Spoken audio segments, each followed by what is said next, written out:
let's drill into northwest Tasmania, which is where Copper Corp is focused. We've got the land package highlighted here. Maybe you can just walk us through what's happening at a regional level for the company. Yeah, this is our main asset. It's the Alpine prospect within the Alpine Project. And it's we did an IPO just on one of these licenses here, but now we've got 1,400 square kilometers of what's called the Arthur Metamorphic Complex.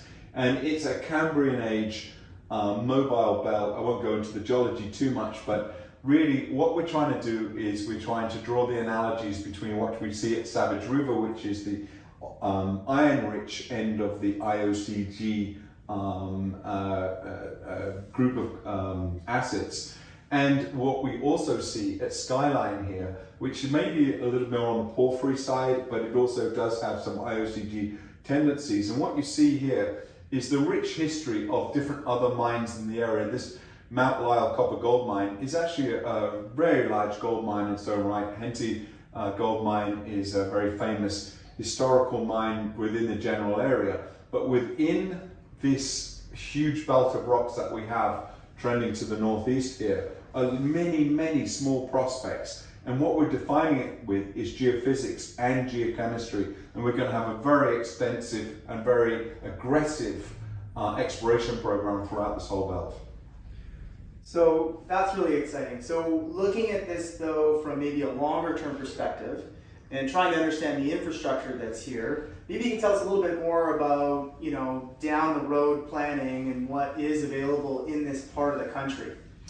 In terms of power or in terms of infrastructure? Infrastructure, maybe just while we have the map up. Yeah, well, we have the Avery Dam, which is near where we are at the moment. It's a hydro dam. We have a lot of wind generated turbine stations within the area. There are roads throughout, but then we have these spur roads that go into our various different properties.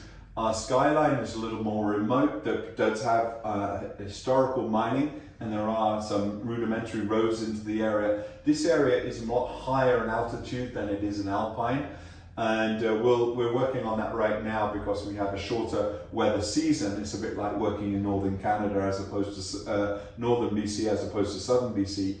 But you know, I would say compared to remote parts of northern Canada and maybe the more remote parts of inner Australia, it has good infrastructure. And the port up here is a major port for the whole of Tasmania. So I would say it's a first-class jurisdiction to be working in. Not to mention access to water, which is an issue, I think, when you start looking into some of these more arid climates where, you know, where they're trying to put big projects into production, but where does the water come from? Well, here we have as much water falling in this part of the world than we do in Vancouver. It's a very wet climate. And yes, you're right to bring up that point, that 40% of the world's copper deposits come from very arid areas in Chile and Peru. We don't suffer from that situation here. There's plenty of water to be doing whatever we need to do in this part of the world.